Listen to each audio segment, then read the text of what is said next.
யாரிடம் எது இருக்கிறதோ அவர்களிடம் சென்று கேட்டால் மட்டுமே அப்பொருளானது நமக்கு கிடைக்கும் அப்படிங்கிறதுல ஏதேனும் சந்தேகம் இருக்கிறதா? உங்களிடம் நிறைய அரிசி இருக்கிறது. யாராவது உங்களிடம் அரிசியை தானமாகவோ அல்லது கடனாகவோ கேட்டால் கண்டிப்பாக கொடுக்க முடியும். உங்களிடம் பொன் பொருள் எதுவுமே இல்லை, ஆனால் யாராவது இரவலாக பொன்னையோ பொருளையோ கேட்டால் கூட உங்களால் தர முடியுமா என்றால் தர முடியாது. இது இயற்கையின் நியதி. என்னிடம் எது இருக்கிறதோ அதைத்தான் நான் கொடுக்க முடியும். அந்த வகையிலே என்னிடம் அன்பு மிகுதியாக இருக்கிறது. நான் யார் கேட்டாலும் கேட்காவிட்டாலும் அதை தர தயாராக இருக்கிறேன் அப்படிங்கிற நிலை ஒருவரிடம் இருக்கிறதுனா அவங்க அன்பு வயப்பட்டவர்களாக மாறுகிறார்கள், இறைவனின் கருணையை பெற்றவர்களாக மாறுகிறார்கள். அப்பனிடம் சென்று கேள் அப்படின்னு உங்களுக்கு ஏதாவது கேட்க தோன்றினால் என்ன கேட்க தோன்றும் அப்படின்னம்னா, பிறப்பில்லா நிலையை கொடு இறைவா அப்படின்ட்டு நம்ம கேட்போம். வேற ஏதேனும் நாம் கேட்கிறோமா அப்படின்னா கிடையாது. சிவனடியார்களாக மாறிய பின்பு அவர்கள் உள்ளத்திலே அல்லது அவர்கள் சிந்தையிலே இருப்பது பிறப்பில்லா நிலை. உனது பாதத்தில் ஓரிடம், இதை தவிர வேறு எதுவும் கேட்பதற்கு இல்லை அப்படிங்கிறது ஆணித்தனமா எல்லாத்தோட மனதிலையும் இருக்கும்.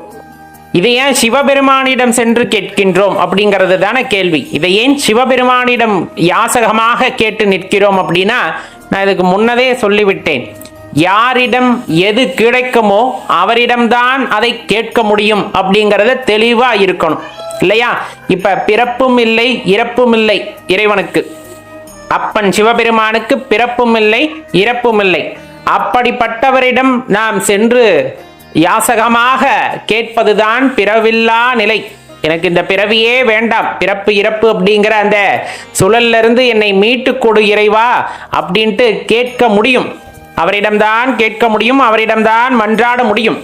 அது எப்படி கேட்க முடியும்? எந்த நிலையில் இருந்தால் நீ கேட்க முடியும்னா, உன்னிடம் அதிகமாக கொட்டி கிடக்கின்ற அன்பை பிறருக்கு நீ இலவசமாக கொடுக்க முற்படுகின்றாய் அப்படிங்கும் போது, அந்த அன்பின் வடிவமாகவே நீ மாறிக்கொண்டிருக்கிறாய்ங்கும் போது, இல்ல மாறிவிட்டாய் அப்படிங்கும் போது, இறைவனிடம் சென்று நீ யாசகமாக எதை கேட்கலாம் என்றால், இந்த பிறப்பு இல்லா நிலையை கொடு இறைவா அப்படின்னு கேட்கலாம். அப்ப ஐயன் கருணை வைத்தால் கண்டிப்பா எதுவுமே சாதிக்கும். பிறப்பு இல்லா நிலைமை மட்டுமல்ல, எதுவுமே இறைவனால் சாத்தியமே.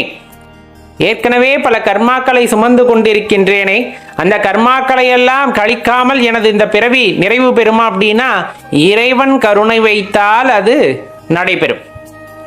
நம்ம செய்த சிறு சிறு கர்மாக்கள் அல்லது பெரு கர்மாக்கள் எதுவாக இருந்தாலும் இப்பிறவியில் நீங்கள் அனுபவிக்க வேண்டும் என்று இருந்தால் அனுபவித்துக் கொண்டுதான் இருப்போம். அதில் எந்த மாற்று கருத்தும் இல்லை.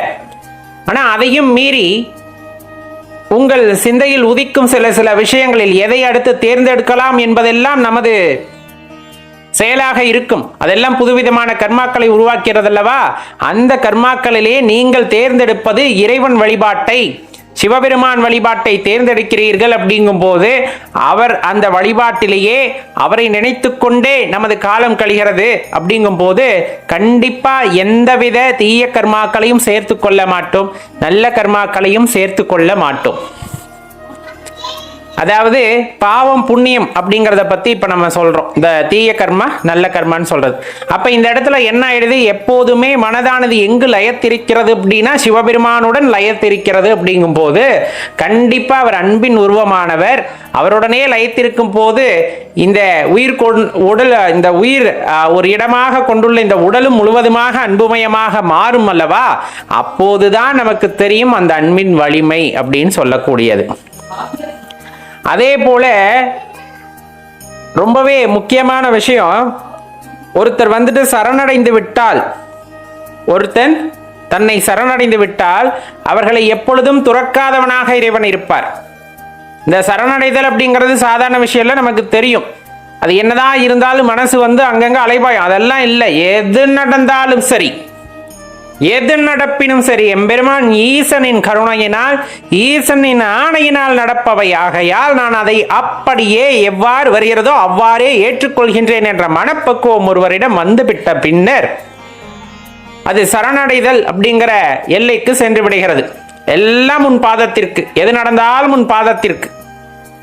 அப்ப நான் நான் இந்த இடத்துல வெறும் பொம்மையாகத்தான் இருக்கின்றேன், நீ என்ன செய்ய சொல்கிறாயோ செய்கின்றேன் அப்படிங்கிற மாதிரி நம்ம சென்று கொண்டிருக்கிறோம் என்றால் கண்டிப்பா அவர்களை இறைவன் துறப்பதில்லை, இறைவன் அவர்களை விட்டு நீங்குவதில்லை. ரொம்ப முக்கியமான விஷயம். இப்ப இந்த மாதிரி எல்லா பொருளுடனும் இணங்கி இருக்கின்ற இறைவன் யாரையும் எப்பவும் பிரிவதில்லை. சரி, அவரை எப்படி தெரிஞ்சுக்கலாம் நம்மளுடன் தான் இருக்கிறாரா? ஏன்னா சில பேர் கேட்கிறாங்கல்லவா, இறைவன் இருக்கிறாரா இல்லையா அப்படின்ட்டு. தெளிவா சொல்லப்படுறது ஒண்ணுதான், உயிர் இருக்கிறதா இல்லையா. நாம் இயங்குகின்ற போது உயிர் இருப்பதை நாம் தெரிந்து கொள்கின்றோம். இந்த உடலை விட்டு பிரிந்து விட்ட பின்னர் உயிர் சென்று விட்டது என்கின்றோம். எங்கிருந்து வந்தது, எங்கு சென்றது, எப்பொழுது பார்த்தீர்கள்? இதுதான் கேள்வி. அப்ப இதற்கான விடையை தேடி அலைந்திருக்க வேண்டும் அல்லவா? இந்த உயிரானது எப்படிப்பட்டது, எங்கிருந்து வந்தது, எங்கு செல்கிறது, இதை இந்த உடலுக்குள், இந்த உடலை விட்டு நீங்காமல் கட்டி வைத்தது யார், அவிழ்த்து விட்டது யார், இந்த உடலை விட்டு வெளியே செல் என்று அவிழ்த்து விட்டது யார், எந்த சக்தி? இதை போன்ற விஷயங்களை நாம் ஆராய்கிறோம் என்றால் இந்த கடவுளின் தன்மையை பற்றின ஒரு தெளிவான புரிதலானது அங்கு கிடைக்கும். ஏன்னா எந்த உறுப்பில் உயிர் உள்ளது, எந்த இடத்தில் உயிர் உள்ளது, எதுவுமே தெரிவதில்லை இல்லையா? சாதாரண மானிட பிறவியாக இருப்பவர்களுக்கு எதுவும் தெரிவதில்லை. ஞானிகளும் சித்தர்களும் கண்ட உண்மைகளை மறைபொருளாகவே சில விஷயங்களை சொல்லி சென்றிருக்கிறார்களே தவிர, உணர முயற்சி செய்யுங்கள் என்று சொல்லி இருக்கிறார்களே தவிர அவர்களும் கூறியதில்லை. அப்படி இருக்கையிலே இன்னைக்கு இருக்கக்கூடிய நவநாகரிக அந்த காலகட்டத்திலே இதை பற்றி சிந்தனைகளே இல்லாமல் இருப்பவர்களுக்கு மத்தியில் இறைவனை பற்றிய சிந்தனையும், இறைவனுடன் இணைந்து இந்த உயிர் ஆத்மா இது போன்ற பெரிய பெரிய விஷயங்களை பற்றி யோசிக்கக்கூடிய ஆற்றலை நீங்கள் பெற்றிருக்கிறீர்கள் என்றால் கண்டிப்பா இறைவனோட அருட்கடாட்சம் பெற்றவர்களாகத்தான் நீங்கள் இருக்க முடியும். அப்ப இந்த இடத்துல தெளிவா தெரிந்து கொள்ள வேண்டியது, பிறப்பிலி பிஞகன் பேரொருளாளன் இறப்பிலி யாவர்க்கும் இன்பம் அருளும் துறப்பிலி தன்னை தொழுமின் தொழுதால் மரப்பிலி மாயா விருத்தமும் ஆமே அப்படின்னு சொல்லக்கூடிய அந்த வரிகளுக்கு இணங்க, பிறப்பும் இறப்பும் இல்லாத இறைவன், அது எதுவுமே கிடையாது. தன்னை நாடி தன்னை சரணடைந்தவர்களுக்கு எப்பவும் துறக்கவும் மாட்டார். அதே போல மறுபிறவியை கொடுத்து அவஸ்தைப்படவும் விடமாட்டார் இறைவன். அப்ப அவரை தொழ வேண்டிய காலகட்டத்திலே நேரம் இருக்கும் பொழுதே தொழுது விடுங்கள், வணங்கி இருங்கள், எப்பொழுதுமே அவருடன் இரண்டர கலந்திருங்கள் அப்படிங்கிறத மனதில் ஏற்றிக்கொள்ள வேண்டும். இணங்கி நின்றான் எங்குமாகி நின்றானும், பிணங்கி நின்றான் பின்முன் ஆகி நின்றானும், உணங்கி நின்றான் அமராபதிநாதன் வணங்கி நின்றாருக்கே வழி துணையாமே. அளவற்ற ஆற்றல் பொருந்தியவர், எல்லா உயிர்களுடனும் இணங்கி இருப்பவர், பிணைந்து இருப்பவர், நீக்கமர நிறைந்திருப்பது அப்படின்னு சொல்லுவாங்க. ரெண்டையும் வேறுபடுத்தி பார்க்க முடியுமான? வேறுபடுத்தியே பார்க்க முடியாது. இறைவனையும் உங்களையும் வேறுபடுத்தி பார்க்க முடியுமா? முடியாது. அப்ப இறைவன் இருக்கிறாரா? உணரத்தான் முடியும். இறைவன் இருக்கிறாரா? உணரத்தான் முடியும். இது ஏதோ சாதாரணமாக போகிற போக்குல பேசுற பேச்சும் கிடையாது. இப்ப நமக்கு தெரிஞ்ச ஒரு காலகட்டத்தில் சித்த பெருமக்கள் இந்த பிரபஞ்சத்தை பற்றியும் அண்ட வெளிகளை பற்றியும் தனது ஞானக்கண்ணால் அல்லது பெற்ற சித்திகளின் காரணமாக எடுத்து கூறியிருக்கிறார்கள். இந்த அறிவியல் வளராத காலகட்டத்திலே இதெல்லாம் இருக்குமா, சாத்தியமா என்று நாமும் நினைத்திருந்திருக்கலாம். ஆனால் அறிவியல் வளர்கின்ற இந்த காலகட்டத்திலே பல தொலைநோக்கிகளை வைத்து அண்டம், பால்வெளி அண்டம், பிரபஞ்சம், இந்த மாதிரி கூற்றுகளை எல்லாம் நாம் கண்முன்னே எடுத்து கொண்டு இப்பொழுது நிறுத்துகிறார்கள். அப்படிங்கும் போது அது எல்லாம் உண்மையாக நமக்கு தெரிகிறதல்லவா? அப்ப சித்தர்களும் ஞானியர்களும் எந்த தொலைநோக்கியை வைத்து பார்த்தார்கள் அப்படிங்கிறது ஒரு கேள்வி. அப்ப உள்ளூர சில உணர்வு இருக்கிறது, உள்ளூர சில ஆற்றல் இருக்கிறது. அந்த ஆற்றலை எதன் பொருட்டு அவர்கள் பெற்றார்கள், எதன் பொருட்டு அவர்கள் பெற்றார்கள் அப்படிங்கிறது சூட்சமமான கேள்வி. எல்லோருக்கும் அந்த வாய்ப்பு கிடைத்து விட்டதா? இறைவனை சரணடைந்தவர்களுக்கு இந்த பிரபஞ்சத்தை பற்றியும் இந்த பிரபஞ்ச இயக்கங்களை பற்றியும் தெரிந்து கொள்வதற்கான வாய்ப்பை இறைவன் நல்கியிருக்கிறார். அதுலதான் நம்ம சித்த பெருமக்களும் ஞானியர்களும் அடங்குகிறார்கள். இப்ப இந்த பிரபஞ்ச உருவாக்கத்தை பற்றி யோசிக்கும் பொழுது, பிரபஞ்சத்தில் இருக்கின்ற ஒவ்வொரு மூலக்கூறுகளை பற்றியும் அணுக்களை பற்றியும் யோசிக்கும் போது, அணுவின் அசைவாக இறைவன் இருக்கிறார் அப்படிங்கும் போது உன்னின் அசைவாகவும் அவர் இருப்பார், உனது இயக்கமாகவும் அவர் இருக்கின்றார் அப்படிங்கிறதான் தெளிவா தெரிந்து கொள்ள வேண்டும். அவர் ஆணை இல்லாமல் இந்த உடலில் ஓர் அணுவும் அசைவதில்லை, இந்த பிரபஞ்சத்தில் எந்த அணுவும் அசைவதில்லை. ஆனால் வாய்ப்புகள் உங்கள் முன்னே இருக்கிறது. எதை நீ எடுத்துக் கொள்கின்றாய் அப்படிங்கிறத பொறுத்து உங்களின் அடுத்த கர்மாவானது தீர்மானிக்கப்படுகிறது. அப்ப இதுவரையிலும் நம்ம எந்த தவறுகள் செய்திருந்தாலும், எந்த கர்மாவை சுமந்து வந்திருந்தாலும் அதை பற்றி எதுவும் கவலைப்பட வேண்டாம். இறைவனை நாடி செல்லுங்கள்.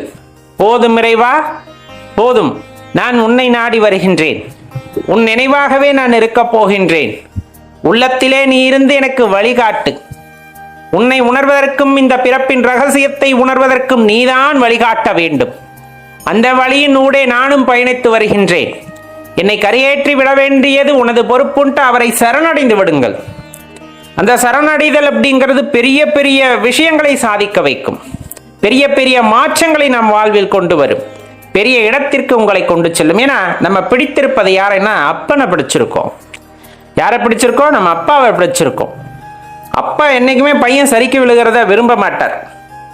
தலையை அப்படியே உடம்புல 2 தட்டு தட்டுவார். தப்பு செஞ்சால் தட்டத்தானே செய்வாங்க. இதை பண்ணாத அப்படின்னு தட்டுவாங்க. அது வழியெல்லாம் கிடையாது, நம்மை திருத்துவதற்கு. அப்ப இறைவனை பற்றி கொள்ளுங்கள்.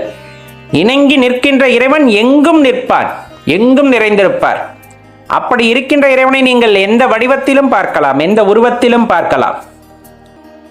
ரொம்ப முக்கியமான விஷயம், எல்லா தேவர்களுக்குமே தலைவனாக விளங்குகின்ற சிவபெருமான் இந்த பிரபஞ்ச இயக்கமாகவும் இருக்கின்றார் என்பதை உணர்ந்து கொள்ளும் பொழுது, அந்த இயக்கத்திலே உள்ள ரசனையை வளர்த்து கொள்ளும் போது, அதை உணர முற்படும் பொழுது இருக்கின்ற இன்பமானது அநாதியானது. அன்பர்களே, அதை உணரத்தான் நாம் முற்பட வேண்டும் என்பதை தெரிந்து கொள்ளுங்கள். இப்போ மனிதனோட இயக்கம் அப்படிங்கிறது உடல் சார்ந்தது அப்படின்னு ஒரு கருத்து இருந்தாலும், மனம் சார்ந்தது அப்படிங்கிற ஒரு மாற்று கருத்தும் இருக்கத்தான் செய்கிறது. ஒருவன் வாழ்க்கையானது நல்ல முறையில் அமைய வேண்டும் என்றால் உடல் எந்த அளவுக்கு முக்கியத்துவம் வாய்ந்ததோ அதே போல மனமும் செம்மையானதாக இருக்க வேண்டும் அப்படிங்கிறத தெளிவாக தெரிஞ்சுக்கணும். இப்போ நமக்கு ஏற்படுகின்ற துன்பத்திற்கெல்லாம் இறைவனெல்லாம் காரணம் இல்லை. தெளிவாக தெரிந்து கொள்ளுங்கள், இறைவனெல்லாம் காரணம் இல்லை. அது இறைவன் நம்மிடம் சில திருவிளையாடல்களை செய்யும் பொழுது மட்டும்தான் அந்த மாதிரி கஷ்டங்கள் வருமே தவிர, இயல்பாக நமக்கு வருகின்ற கஷ்டங்கள் யாவும் நம்மால் ஏற்படுபவையே அப்படின்னா அது எல்லாருமே உணர்ந்து கொள்ளக்கூடிய, ஒத்துக்கொள்ளக்கூடிய ஒன்று தான். எப்படி நம்ம சொல்கிறோம் அப்படின்னா, கொஞ்சம் பொறுமையாக கேளுங்களேன். இப்போ வாழ்க்கையில் எல்லாத்துக்குமே ஆசை இருக்கும் கண்டிப்பாக. ஏன்னா ஆசை இல்லாத மனிதன் அப்படிங்கிறவன் அவ்வளோதான் அந்த யோகி ஞானியர்களுக்கு ஈடானவர்களாக இருப்பார்கள். இப்போ இயல்பாகவே ஒரு விஷயத்தின் மீது ஒரு பற்றுதல் ஏற்படுகிறது அப்படிங்கும் போது அது மீது ஒரு காதல், மோகமானது ஏற்பட்டு விடுகிறது.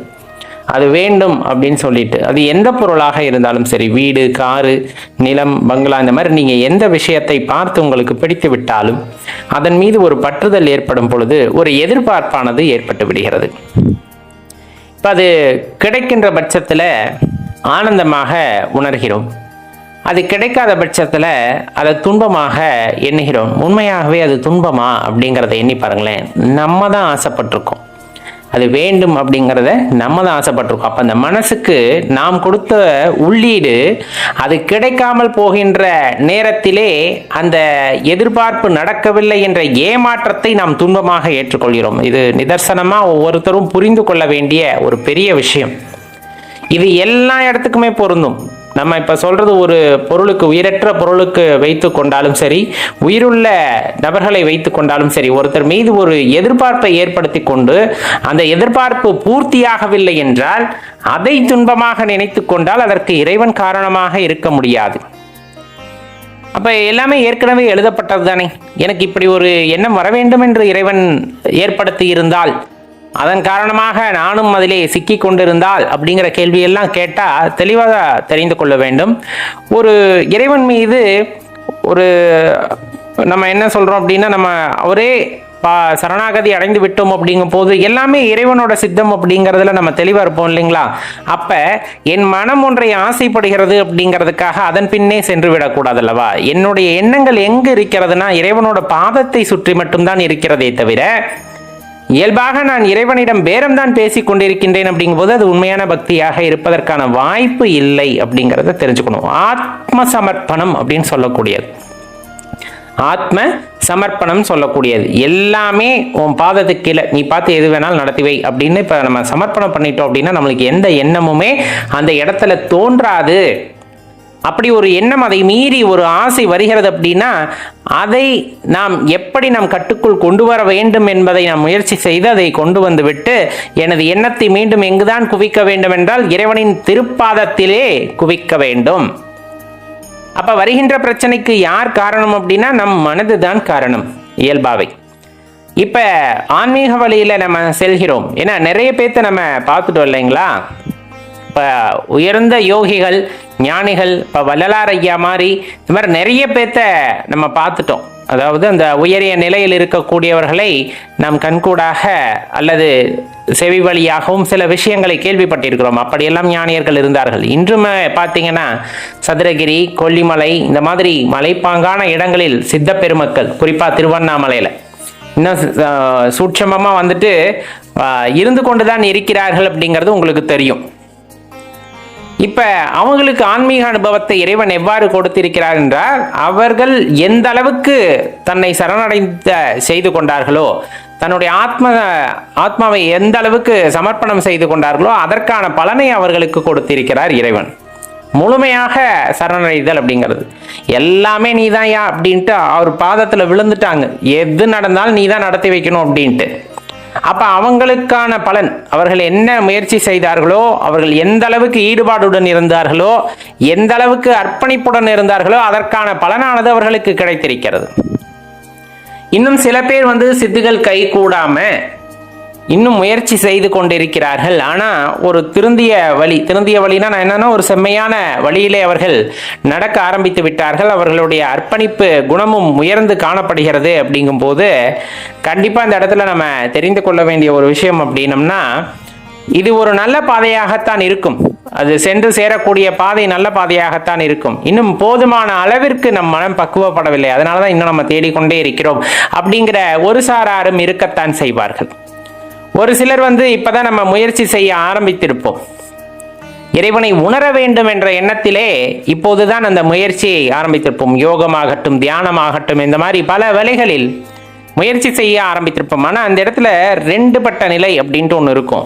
அதாவது குடும்பத்தையும் ஒரு கையில் பிடிச்சிக்கிட்டு யோகத்தையும் ஒரு கையில் பிடிச்சிக்கிட்டு இருக்கும் பொழுது கண்டிப்பாக அந்த இடத்துல பார்த்தீங்கன்னா ஒரு தடுமாற்றமானது இருக்கத்தான் செய்யும். இந்த இடத்துல ரொம்ப முக்கியமான விஷயம், நீங்கள் ரெண்டையும் கையில் பிடித்து கொண்டு இருந்தாலும், எது குடும்பத்தையும் நீங்கள் பிடித்தாக வேண்டும், நாம் இறைவனை உணர்வதற்கான சில விஷயங்களிலும் ஈடுபட வேண்டும் என்றாலும் மனம் சஞ்சலம் கொள்ளக்கூடாது. மனம் சஞ்சலம் கொள்ளக்கூடாது. அவ்வாறு சஞ்சலம் அடைகிறது அப்படிங்கும் போதே நமக்கு ரெண்டுலையுமே ஒரு நிம்மதியான வாழ்வானது கிடைக்காமல் போய்விடுகிறது. என்ன சொல்றோம் அப்படின்னா இப்ப குடும்பம் முக்கியம்தான். சாதாரண லௌகீக வாழ்க்கையில் இருப்பவர்களுக்கு குடும்பம் முக்கியம்தான். ஆன்மீக வாழ்க்கையில் போனாலும் குடும்பம் முக்கியம்தான். ஆனா ஒரு விஷயம், இது நிலை இல்லாமை அப்படிங்கிறத தெளிவா தெரிஞ்சுக்கணும். நானும் இந்த குடும்பத்துல ரொம்ப நீண்ட நெடிய காலத்திற்கு இருக்க போவதில்லை, என்னுடன் பயணிப்பவர்களும் அதில் தொடர்ந்து பயணிப்பார்களா என்பது தெரியவில்லை அப்படிங்கிற அந்த ஒரு புரிதல், ஏதேனும் ஒரு தடுமாற்றம் வரும் பொழுது மனம் சஞ்சலமடையாமல் இறைவனின் பாதத்தை பிடித்து கொள்ளக்கூடிய அந்த உணர்தல் நம்மிடம் உண்டாகி இருக்க வேண்டும். அப்பதான் அந்த ஆன்மீகத்துல செல்லக்கூடிய பாதை அப்படிங்கிறது தெளிவா இருக்கும். இப்ப அக வழிபாடு அப்படின்னு சொல்றோம் இல்லைங்களா, உருவ வழிபாடு, அருவ வழிபாடு, அருவுருவ வழிபாடு அப்படின்னு சொல்றது, இதெல்லாம் தாண்டி நம்ம அகத்திலே இறைவனை உணர்ந்து கொள்வதற்கு முயற்சி செய்கின்றோம். அதன் மூலமாக இறைவனை வழிபடுகின்றோம். அப்படிங்கும் போது அது சாதாரண விஷயம் அல்ல அக வழிபாடு அப்படிங்கிறது. இப்ப நம்ம சொன்னோம் இல்லைங்களா, இந்த தடுமாற்றம் எல்லாம் இல்லாமல் உங்கள் மூச்சை கவனிக்கக்கூடிய திறமை உங்களுக்கு இருந்து, மூச்சு எவ்வாறு இந்த உடலுக்குள் செல்கிறது, எவ்வாறு வெளியேறுகிறது, அதன் இயக்கம் என்ன அப்படிங்கிறத கூர்ந்து கவனிக்கக்கூடிய தன்மை உங்களிடம் இருந்தால் மட்டுமே இந்த அக வழிபாடு அப்படிங்கிறதும் அகத்திலே அமைதி அப்படிங்கிறதும் கண்டிப்பா கிடைக்கக்கூடிய ஒன்றாக இருக்குமே தவிர ஒரு குழப்பமான நிலையிலே இருக்கும் பொழுது இதெல்லாம் கிடைப்பதற்கு வாய்ப்பில்லை. அப்ப இந்த யோகம், சித்தர்கள் செய்கின்ற சில சித்துகள், இது எல்லாமே அர்ப்பணிப்பு அப்படிங்கிறது. அவங்க எந்த அளவுக்கு இறைவன் மீது அன்பை வைத்திருந்தார்கள். இன்னொன்று, தன்னலம் இல்லாமல் இருக்க வேண்டும் அப்படின்னு குறிப்பிடுவாங்க. இப்ப சித்துகள் எல்லாத்துக்கும் கைவர பெறுவதில்லை. காரணம் என்னன்னா, கொஞ்சம் தன்னலம் இருந்துட்டாலும் அந்த சித்துகள் கைவரப்பெறாது அப்படின்னு சொல்லுவாங்க. நிறைய பேர் அது அனுபவமாக கூட பகிர்ந்திருக்காங்க. நிறைய பண்ணி பார்த்துருக்கோம். ஆனா ஒரு சில இடங்கள்ல கைவரப்பெறாமல் போவதற்கு காரணம் தன்னலம் அப்படிங்கிறது. அந்த சித்துகளை வந்து தனக்காக ஒருத்தர் பயன்படுத்திட்டார்னா அந்த சித்துகள் வந்து பலித்தமாகாது, அதற்கப்புறமா அவங்களுக்கு கிடைக்காது அப்படிங்கிற மாதிரி சொல்லுவாங்க. பொது நலமாக அல்லது இந்த உலக மக்களுக்கு பயன்படும் வகையிலே ஒரு மனிதர் சித்தராக மாறுகிறார் அப்படிங்கும் போது அவர்களுக்குத்தான் அது கைவரக்கூடும் அப்படிங்கிறத தெளிவாக தெரிஞ்சுக்கணும். என்னோட சொந்த பயன்பாட்டிற்காக சொந்த நலனுக்காக அப்படின்னு போனோம்னா அது பலித்தம் ஆகாது அப்படின்னே குறிப்பிடுவாங்க. தெளிவாக மனதில் வைத்துக் கொள்ள வேண்டியது. கடைசியா ஒரு நிலை அப்படிங்கிறது இறைவனிடம் பேரம் பேசுவது. நான் நல்லா இருக்கணும், நான் கார் வாங்கணும், வீடு வாங்கணும், பங்களா வாங்கணும், எனக்கு நல்ல கணவன் அமையணும், நல்ல மனைவி அமையணும், இப்படி வந்து இறைவனிடம் பேரம் பேசுவது. இது வந்து என்னன்னா உரிமையில பேசுறதுன்னு வச்சுக்கோங்களேன். உன்னை நான் கடவுளா நினைக்கிறேன், அதனால எனக்கு இதை கொடு அப்படின்னு சொல்றது. அது உயர்ந்த பக்தியா அப்படின்னா ஒரு உணர்வுடன் கூடிய பக்தியாக இருக்கலாமே தவிர அர்ப்பணிப்புடன் கூடிய பக்தியாக அது இருப்பது இல்லை. ஏன்னா இப்ப சிவாலயத்திற்கு போறோம், வழிபடுறோம் அப்படின்னா நிறைய பேர் வந்து எந்த பலனையும் எதிர்பார்க்காமல் தான் சிவனடியார்கள் வந்து ஆலயத்திற்கு செல்வார்கள், வழிபடுவார்கள். ஆனா ஒரு சில பேர் இன்னுமே பார்த்தீங்கன்னா நம்மளால தீர்க்க முடியாத பிரச்சனைகளை கூட சிவபெருமான் தீர்த்து வைத்து விடுவார் அப்படிங்கிறதுக்காகவும், இன்னும் சொல்ல போனா ஒரு அழிக்கின்ற கடவுள் அப்படிங்கிற அந்த தவறான நோக்கம், அதாவது அழித்திடுவாரோ அப்படிங்கிற பயத்திலேயோ உள்ள போறாங்க அப்படின்னா அதெல்லாம் மாற்றிக்கொள்ள வேண்டும். இறைவனாக பெற்றவர் தந்தைக்கு ஈடானவர். உங்களுக்கு எது தேவையோ அதை பார்த்து பார்த்து செய்யக்கூடியவர். அப்ப அவர்கிட்ட போய் நீங்க பேரம் பேசாதீங்க. தயவு செஞ்சு இதை கொடுத்தா நான் உண்டியல்ல இவ்வளவு போடுறேன், உனக்கு இவ்வளவு காணிக்கையா போடுறேன், அதை வச்சு அவர் என்ன பண்ண போறார்? இந்த பிரபஞ்சத்துல அவ்வளோ பெரிய பிரபஞ்சம், இன்னும் அதோட எல்லையை கூட கண்டுபிடிக்க முடியல. எல்லாத்துக்கும் மாதியாம் இந்த பரம்பொருளுக்கு நம்ம போடுற இந்த 1 ரூபா, 10 ரூபா, 100 ரூபா, 1000 ரூபா, 1 லட்சம் ரூபா, 1 கோடி ரூபாய் வச்சு எதுவும் ஆக போதானா? கண்டிப்பா கிடையாது. தெளிவா தெரிஞ்சுக்கங்க. அப்ப நான் வந்துட்டு உனக்கு இதை பண்றேன் அதை பண்றேன்னு வேணா அது நம்முடைய அறியாமையாகத்தான் இருக்குமே தவிர வேறொன்றும் இருப்பதற்கு வாய்ப்பில்லை. அப்ப இறைவனிடம் என்ன எதிர்பார்க்கலாம் அப்படின்னா பூரணமான அன்பை கொடு, உன் மீது எப்படி அன்பு வைக்க வேண்டும் என்று கற்றுக்கொடு, அதற்கான அனுபவத்தை கொடு, உன்னை உணர்ந்து கொள்வ வேண்டும் என்ற எண்ணத்தை எனக்குள் கொடு என்றுதான் இறைவனிடம் கேட்க வேண்டுமே தவிர உன் ஆலயத்திற்கு வந்து விட்டேன், போகும்போது ஒரு கார்ல போகணும் அல்லது அடுத்தக்க வரும்போது கார்ல வரணும், பங்களா வேணும்லாம் கேட்டோம் அப்படின்னா அது அறியாமையோட உச்சம் அப்படின்னு தெரிஞ்சுக்குங்க.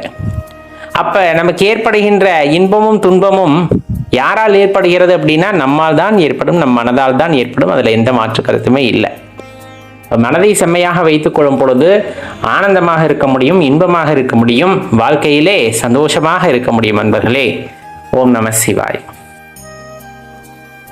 இந்த பதிவை நீங்க சாதாரணமாக கடந்து விட முடியாது. கண்டிப்பா ஒவ்வொருவர்களுக்குள்ளும் இந்த உணர்தல் அப்படிங்கிறது இருந்தாக வேண்டும். அப்படி இந்த உணர்தல் ஏற்பட்டு விட்டால் நிறைய விஷயங்களை யோசிக்க ஆரம்பிப்போம். யோசனைகள் வந்து அளவு கடந்து சென்று கொண்டே இருக்கும். அதற்கு ஒரு முடிவே இருக்காது. ஆனால் இதில் இருந்து நம்ம ஒரு முடிவுக்கு வரணும் அப்படிங்கும் போது அது இறை அருள் இருந்தால்தான் நடக்கும் அப்படிங்கிறத தெரிஞ்சுக்கணும். வாழ்க்கை அப்படின்னு சொன்னாலே நமக்கு தோன்றுவது நம்மளோட பிறப்பு, அந்த இருப்பு, அப்புறம் இறப்பு அப்படிங்கிற விஷயத்தை பற்றி. ரொம்ப சாதாரணமாக இதை நீங்கள் கடந்து விட முடியாது. ஏன்னா பிறப்பு அப்படிங்கிறதும் பார்த்தீங்கன்னா எவ்வளவோ போராட்டங்களுக்கு பிறகுதான் இறைவனின் கருணையால் இந்த கொடுப்பனையை பெற்று மானுடராக ஒரு தாய் வயிற்றிலே நாம் பிறக்கின்றோம்.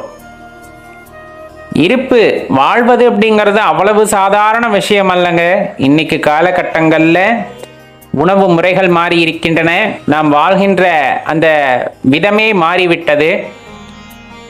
அதன் காரணமாக நாம் வாழ்கின்ற வாழ்க்கையும் வந்து ரொம்ப சுருங்கிவிட்டது அப்படின்னே சொல்லலாம். யதார்த்தமான விஷயம், வாழ்க்கையின் கால அளவே சுருங்கிவிட்டது அப்படின்னு சொல்லலாம். இதை நம்ம சொல்லும் போது கூட நம்ம ஒரு நல்ல நிலையில இருப்போம். இதை கேட்கும் போதும் நம்ம ஒரு நல்ல நிலையில இருப்போம். ஏன்னா கஷ்டம் அப்படின்ற சொல்றீங்க அப்படின்னா நம்ம வீட்டுக்குள்ளேயே இருக்கோம் அப்படின்னு அர்த்தம். எனக்கு நிறைய கஷ்டம் வருதுன்னு சொல்றவங்கள பார்த்தீங்கன்னா வீட்டுக்குள்ளேயே அடைஞ்சு கிடக்கிறாங்கன்னு அர்த்தம், அல்லது ஒரு குறுகிய வட்டத்துக்குள்ளே இருக்கிறார்கள் அப்படின்னு அர்த்தம். ஏன் இதை சொல்றேன் அப்படின்னா நீங்க தான் உலகத்திலே அதிகப்படியான கஷ்டத்தை அனுபவிக்கிறீர்கள் என்று உங்களுக்கு தோன்றினால் உடனே நீங்கள் செய்ய வேண்டியது வாழ்வதற்கே வழி இல்லாமல் சாலை ஓரங்களிலே குடிசையை அமைத்து அங்கே தங்கி அங்கே தூங்கி வாழ்க்கையை கழிப்பவர்களும் உண்டு. எதுவுமே இல்லாமல் தினம் தினம் வாழ்க்கையிலே போராடுபவர்கள் நிறைய பேர் உண்டு. அப்படி இருப்பவர்களுக்கு மத்தியிலே நம்ம இறைவன் ஒரு நல்ல இடத்தில் தான் வைத்திருக்கிறார் அப்படின்னு நீங்க நினைக்கிறீங்க. அப்படிங்கும் போது அந்த இருப்பு அர்த்தமுள்ளதாக இருக்கும். ஆனா ஒரு விஷயத்தை அந்த இடத்துல தெரிஞ்சுக்கணும். நம்ம இருப்பு வாழ்தல் அப்படிங்கிறது எப்பவுமே இறைவன் எதற்காக இந்த வாழ்க்கையை கொடுத்திருக்கிறார் அப்படின்னு உணர்ந்து கொள்ளும் போதுதான் அர்த்தமுள்ளதாகிறது. அர்த்தமுள்ளது அப்படின்னா எப்படி சொல்ல முடியும் நம்மளாலனா, நிறைய கொடுக்கின்றார், அதே போல நிறைய பிரச்சனைகளும் உடனே வருகின்றன. இதையெல்லாம் தாண்டி ஒரு பக்குவப்பட்ட மனதினால் மட்டுமே பிறருக்கு தன் கையை நீட்ட முடியும், பிறருக்காக தன் கையை நீட்ட முடியும். அது அனைவருக்கும் அந்த குணம் வந்துவிடுகிறதானா? கிடையாது. இறைவனின் கருணை உள்ளவர்களுக்கு மட்டும்தான் அந்த செயலானது நிகழ்கிறது, அந்த கர்மாவானது நடைபெறுகிறது. தன்னிடம் இருப்பதை பிறருக்கு அளித்தல் அப்படின்னு சொல்லக்கூடிய ஒரு விஷயம். அப்ப எந்த நேரத்திலையும் தன்னிறைவு, போதும் என்ற மனம் அப்படின்னு சொல்லுவாங்க இல்லையா, அது ரொம்ப முக்கியம். இன்னும் சொல்லப்படுறது உள்ளம் பெருங்கோவில் ஊன் உடம்பு ஆலயம் வள்ளல் பிரானாருக்கு வாய் கோபுரவாசல் தெல்ல தெளிந்தாருக்கு ஜீவன் சிவலிங்கம் அப்படின்னு சொல்லுவாங்க. இப்ப அந்த உள்ளம் பெருங்கோவில், உள்ளம்தான் பெருங்கோவில், ஊன் உடம்பு ஆலயம் அப்படின்னு சொல்லப்படும். ஊன் உடம்புனா நாம் வசிக்கின்ற இந்த உடம்பு, நமக்கு இந்த உயிர் ஒளிந்து கொள்ள ஒரு இடம் தேவைப்பட்டதல்லவா, அதற்காக இறைவன் கொடுத்த இந்த உடம்பு ஆலயம் போல் அதை சிதலமடையாமல் பார்த்து கொள்ள வேண்டும். ரொம்ப முக்கியம். ஏன்னா ஆன்மீகத்தில் இருக்கிறவங்களுக்கு இது ரொம்ப அவசியமான விஷயம். இந்த உடலை சில பேர் சரிவர கவனிப்பது இல்லை. மாயை நம்ம எப்படி வேணாலும் எடுத்துக்கொள்ளலாம். இறைவனை உணர்வதற்கு ஒரு வகையிலே இந்த உடலானது அவசியம் தேவைப்படுகிறது. ஒரு காலகட்டத்திலே அவரை உணர்ந்து கொண்ட பிறகு ஞானியர்களுக்கு இந்த கூடு தேவைப்படாமல் இருக்கலாம். ஆனால் நாம் இன்னும் ஞான நிலையை அடையவில்லை என்றால் இந்த உடல் பராமரிப்பு அப்படிங்கிறது ரொம்பவே அவசியமாகிறது அப்படிங்கிறத தெளிவா தெரிஞ்சுக்கங்க. அதுக்குத்தான் சித்த பெருமக்கள் இந்த உடலை பேணி காக்க வேண்டும் என்பதற்காக நிறைய கற்ப மூலிகளையும் நம்மளுக்கு காட்டி இருக்கிறார்கள். யோகத்திலே செல்கிறீர்கள், தியானத்திலே செல்கிறீர்கள், தவத்திலே செல்கிறீர்கள், நீங்கள் எந்த வகையிலே பயணித்தாலும் இந்த உடல் அப்படிங்கிறது ரொம்ப முக்கியமான விஷயம். அழகுபடுத்தணும்னு நான் சொல்லலை, அழகுபடுத்தணும்லாம் நான் சொல்லலை, ஆரோக்கியமா வைத்துக் கொள்ள வேண்டியது ரொம்பவும் அவசியம். அதற்காக இயற்கையுடன் இணைந்து நீங்கள் பயணிக்க வேண்டும் அப்படிங்கிறதான் நம்ம தெளிவா கேட்டுக்கொள்வது. ஆன்மீகத்திற்கும் உடலுக்கும் என்ன சம்பந்தம்? இந்த உடல் ஆரோக்கியத்திற்கும், உடல் ஆரோக்கியம் இருந்தால்தான் உள்ளே இருக்கின்ற அந்த ஜீவனை நீங்கள் தரிசிக்க முடியும் அப்படிங்கிற உண்மையை தெளிவா புரிந்து கொள்ள வேண்டும். காலம் இருக்கையிலே கடுமையாக உழைக்கின்றோம் என்ற பெயரில் தூக்கத்தை கெடுத்தாலும், உணவை எடுத்துக்கொள்ளாமல் தவிர்த்தாலும், கற்ப மூலிகைகளை தேவையான போது எடுத்துக்கொள்ளாமல் தவிர்த்தாலும் இந்த உடலானது கெட்டு போகின்றது. கெட்டுப்போன இடத்திலே உள்ளிருக்கின்ற உயிரானது நீடித்திருப்பதில்லை. வேறு ஒரு ஆரோக்கியமான கூட்டை தேடிதான் அதை போக பார்க்கும். அப்படி இருக்கின்ற வகையிலும் நமக்கு முக்தி சாத்தியமா அப்படின்னா அது ரொம்ப கடினமான விஷயம்தான். அதற்குத்தான் இந்த உடலை பேணி பாதுகாக்க வேண்டும். பேணுதல் என்றால் அழகுபடுத்துதல் அல்ல, மீண்டும் நான் தெளிவாக கூறுகிறேன். பேணுதல் என்றால் உடலை அழகுபடுத்துவது கிடையாது, உடலை ஆரோக்கியமாக வைத்துக் கொள்வது, உடலின் இயக்கத்தை சீராக வைத்துக் கொள்வது அப்படிங்கிற அந்த ஒரு விஷயத்தை நம்ம அடிப்படையாக கடைபிடித்தோமே ஆனால் இந்த உடலானது ஆரோக்கியமாக இருக்கும் போது, மனமும் திடமாக இருக்கும் பொழுது, நம்முள்ளே இருக்கின்ற சிந்தனைகள் ஆரோக்கியமாக இருக்கும் போது இறைவனை பற்றிய தேடுதலை நாம் ஆரம்பிக்கின்றோம். அதுவும் செம்மையாகவே நிறைவு பெறும். காலம் இருக்கின்ற வரையிலும், காலம் நம்முடனே எவ்வளவு காலத்திற்கு நாம் பயணிப்போம் என்று தெரியவில்லை. அது எவருக்கும் தெரியவும் தெரியாது. சிலருக்கு மரணம் அப்படிங்கிறது நம்ம கண்ணு முன்னாடி இந்த நாள் அப்படின்னு தெரிஞ்சிருச்சுன்னா அதற்கு பிறகு அவர்கள் வாழ்கின்ற வாழ்க்கையானது பெரும் நரகமாக அமைந்து விடுகிறது. அதுவும் சில பேருக்கு அந்த நரகம் இங்கு வாழும் பொழுதே கிடைத்து விடுகிறது. அது எல்லாம் ரொம்பவே ஒரு என்ன சொல்றது மாயையாக இருந்த போதிலும் சாதாரண மனிதர்களால் அதை ஏற்றுக்கொள்ள முடிவதில்லை.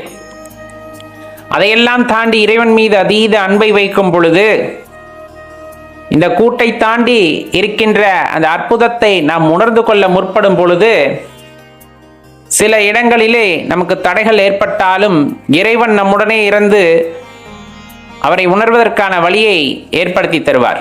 அப்ப கஷ்டம் அப்படின்னு ஒன்று உண்டு அப்படின்னா நம்ம சொல்றது எளிமையா நமக்கு மேலிருப்பவர்களை மட்டும் பார்த்து நாம் கஷ்டப்படுகிறோம் என்று நினைத்து கொள்ளாதீர்கள்.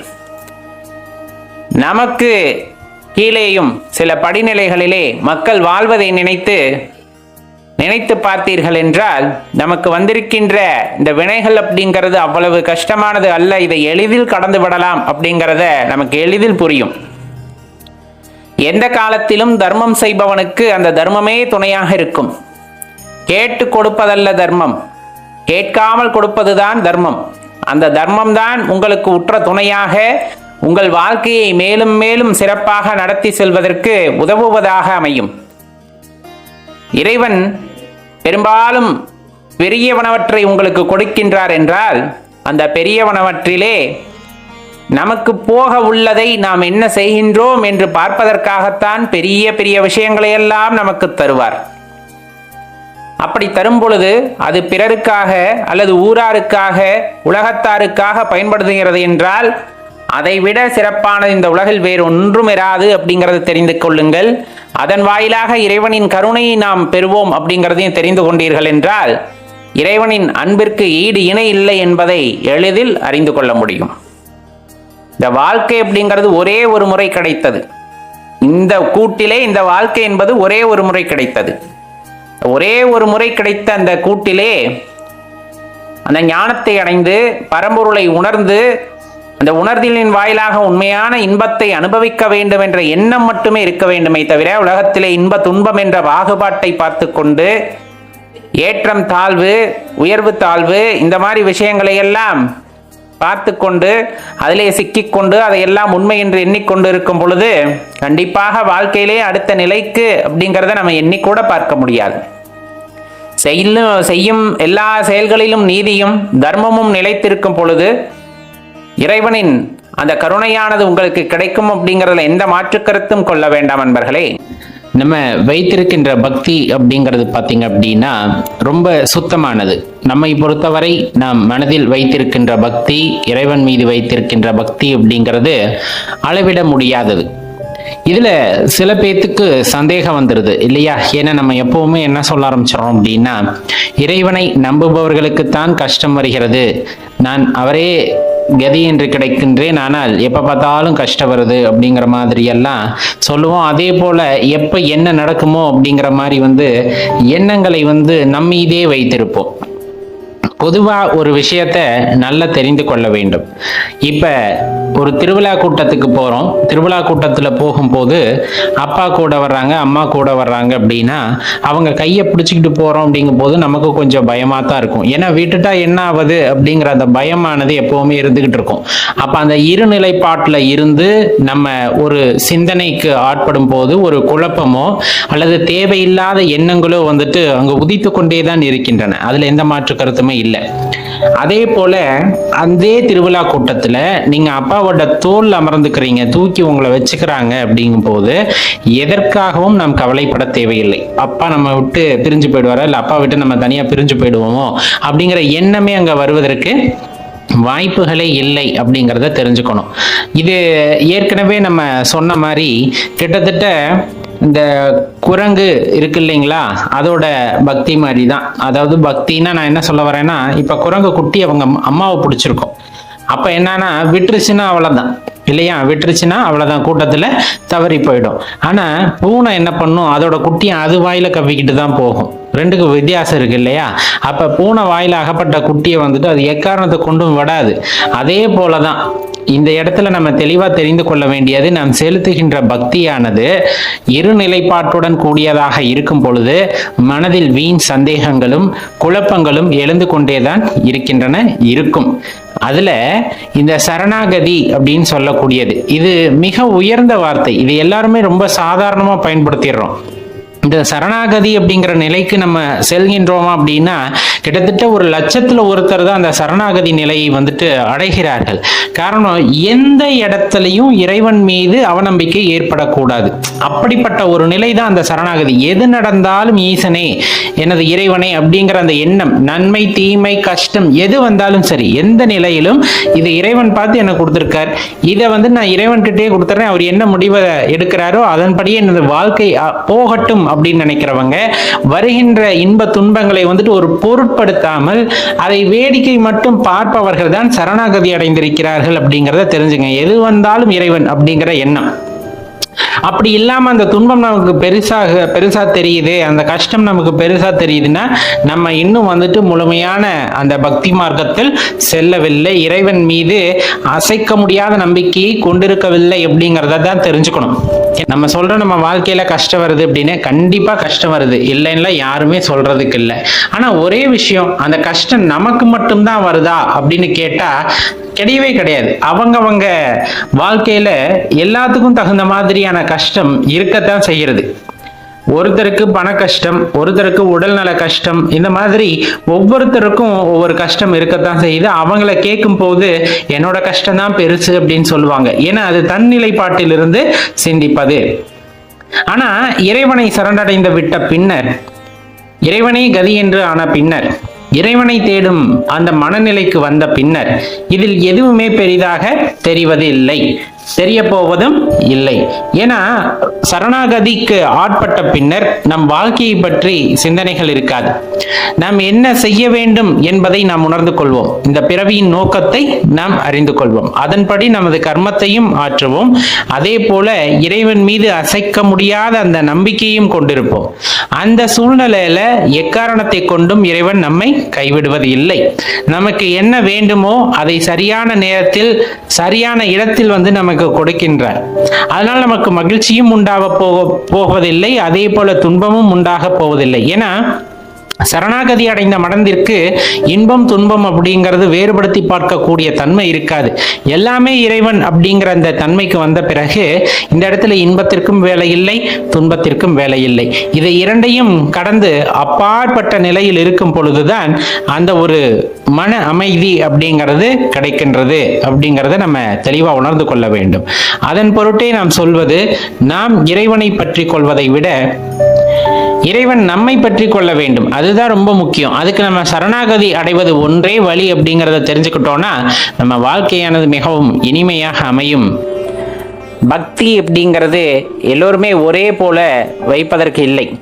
ஒரு சிலர் ரொம்ப ஆழ்ந்த பக்தியாக இருக்கும், சிலர் இப்பதான் பக்தி வைக்கவே கற்றுக்கொள்வார்கள். பக்தி எப்படி செய்வது என்றே தடுமாறி இப்பதான் அந்த பக்தி மார்க்கத்துக்குள்ள வருவாங்க. சில பேருக்கு அனுபவம் இருக்கும், இருந்தாலும் பட்டும் படாதது போல் இருப்பார்கள்.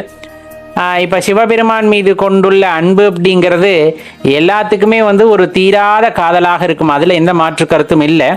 ஆனா ஒரு சிலருக்கு நம்ம என்னதான் வழிபட்டாலும் என்னோட மனது முழுமையாக அதில் ஈடுபட மாட்டேங்குது, கொஞ்சம் சலனமாக தான் நான் இருக்கேன் அப்படிங்கிறத என்னால் உணர்ந்துக்க முடியுது, இதிலிருந்து மாறி நான் வரணும் அப்படின்னு நினைக்கிறேன் அப்படிங்கிறவங்க கண்டிப்பாக ஒரு விஷயத்தை தெளிவாக தெரிந்து கொள்ள வேண்டும் நண்பர்களே.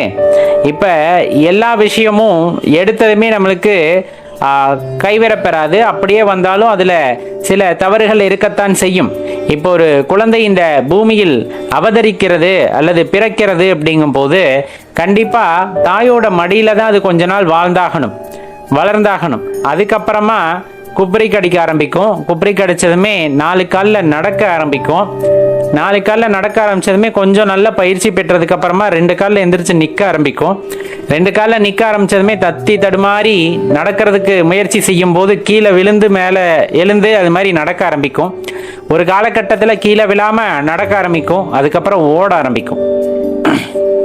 உங்களுக்கு நல்லா தெரியும், நம்மளோட பருவமுமே அப்படித்தான் இருந்திருக்கும். அதுல எந்த மாற்று கருத்துமே இல்லை. எடுத்ததுமே ஒரு குழந்தை நடக்க ஆரம்பித்து விட்டது அப்படிங்கும் போது ரொம்ப சிரமமான விஷயம். ஆனா மற்ற உயிரினங்களில் இது சாத்தியம். ஆனா மனிதர்கள்ல அப்படி கிடையாது. இப்ப இதை ஒரு போராட்டம் அப்படின்னு கருதுவதா இல்ல பயிற்சி அப்படின்னு கருதுவதா? இப்போ என்னால் எடுத்துமே நடக்க முடியல அப்படிங்கிறதுனால மனசை விட்டுற முடியாது இல்லையா? அந்த குழந்தையானது ஒரு பக்குவ நிலையை அடைந்த பிறகு கை கால்கள் எல்லாம் நல்ல உறுதியான பின்பு அது முறையாக நடைப்பயிற்சியை கற்றுக்கொண்டு நடக்க ஆரம்பிக்கிறது, பின்பு ஓட ஆரம்பிக்கின்றது. அதே போலதான் இந்த பக்தி அப்படிங்கிறதும் ஆரம்ப காலகட்டத்தில் சில தடுமாற்றங்கள் இருக்கலாம். ஏன்னா நம்மளுக்கு சொல்லி தருவாங்க இல்லைங்களா, இந்த பக்தி செய்யறது அப்படிங்கிறது இயல்பாகவே ஒருத்தருக்குள்ள இருக்கு அப்படிங்கும் போது அது ஒரு மாதிரி இருக்கும். இல்லை பக்தி செய்வது எப்படின்னு ஒருத்தர் நமக்கு சொல்லி தர்றாங்க அப்படிங்கும் போது அது வேறு விதமாக இருக்கும். அவ்வாறு நம்ம அவர்கள் சொல்லி தந்ததை கடைபிடிக்கும் பொழுது இதில் எதுவும் தவறு வந்து விடுமோ, சிவபெருமான் கோபித்துக் கொள்வாரோ அப்படிங்கிற மாதிரி எந்த எண்ணமும் மனதில் கொண்டு இருக்காதீர்கள். காரணம் சிவபெருமான் எல்லாருக்குமே அப்பா போன்றவர். அவர் சிருஷ்டிகர்த்தா. நம்ம செய்கிற சிறு சிறு தவறுகளையும் அவர் ஒரு பொருட்டாகவே கருதுவதில்லை. ஏன்னா ஒரு குழந்தை தவறு செய்யும் போது அதை பெருசாக நம்ம எடுத்துக்கிறது இல்லை. அதே போல நம் செய்வது தவறு சரி என்பதெல்லாம் அவர் பார்வைக்கு கிடையாது. நீங்கள் வைக்கின்ற அந்த அன்பு, அந்த பாசம் மட்டுமே முக்கியம். அப்ப பக்தி செலுத்த ஆரம்பிக்கின்றோம் அப்படிங்கும் போது உங்களோட பக்தி அந்த இடத்துல ரொம்ப முக்கியமே தவிர அதில் இருக்கக்கூடிய சரியான விஷயங்கள், அதாவது தவறு நிகழ்ந்து விட்டது, இந்த மாதிரி எண்ணங்கள் எப்பொழுதுமே உங்கள் மனதில் இருக்கக்கூடாது. ரொம்ப முக்கியம். எல்லாமே சரியா தான் செய்யறேனா, நான் காலையில எந்திரிச்சு பூஜை செய்யறேன், மத்தியானம் பூஜை செய்யறேன், 4 வேளையும் 4 காலையில் 6 கால பூஜை செய்யறேன், ஆனாலும் என் மனது ஒன்றிவிடவில்லை அப்படின்னா நம்ம ஏற்கனவே சொன்னதை ஞாபகம் வச்சுக்கோங்க. படிப்படியான நிலையில் தான் நம் பக்தியில ஒரு உயரிய நிலையை அடைய முடியும். ஏன்னா எடுத்ததுமே கைவேறப்பெற்று விட்டது என்றால் அதன் மதிப்பு யாருக்குமே தெரிவதில்லை. கடுமையான சோதனைகளுக்கு பிறகு, கடுமையான முயற்சிகளுக்கு பிறகு நமக்கு ஒரு விஷயம் கிடைக்க பெறுகிறது அப்படிங்கும் போது அதோட தன்மை, அதோட ஒரு உறுதிப்பாடு அப்படிங்கிறது நமக்கு தெரிய வரும். அப்போதுதான் அந்த பக்தி அப்படிங்கிறது எவ்வளவு சிறந்தது அப்படிங்கிறதும் தெரிய வரும். அதனால ஆரம்ப காலகட்டத்தில் நம்மளுக்கு சோதனைகள் இருந்தாலும் பல தடைகள் இருந்தாலும் நமது மனது பக்தியில இறைவனுடன் இணையாமல் இரண்டர கலந்து நிற்காமல் தனித்து நின்று இருந்தாலும் அதை பற்றி கவலைப்படாதீர்கள். தொடர்ந்து நாம் முயற்சி செய்ய நமது முயற்சியின் காரணமாக நமது வேண்டுதலுக்கு இணங்கி இறைவன் நமக்கு அருள் புரிவார். அதன் பொருட்டே நாம் இரண்டர கலந்து நின்று அவருடன் அவராக நின்று நம்மால் வழிபட முடியும் என்ற நம்பிக்கையில் பக்தியை தொடர்ந்து செலுத்த வேண்டும் அப்படிங்கிறத மனதில் ஏற்றிக்கொள்ளுங்கள் நண்பர்களே. கண்டிப்பா உங்களுக்கு சரியான வழியை இறைவன் காட்டுவார். அந்த வழியில் பயணிக்கும் பொழுது சரியான இடத்தையும் உங்களால் அடைய முடியும் அப்படிங்கிறத மனதில் நிறுத்தி பக்தி செலுத்த ஆரம்பியுங்கள்.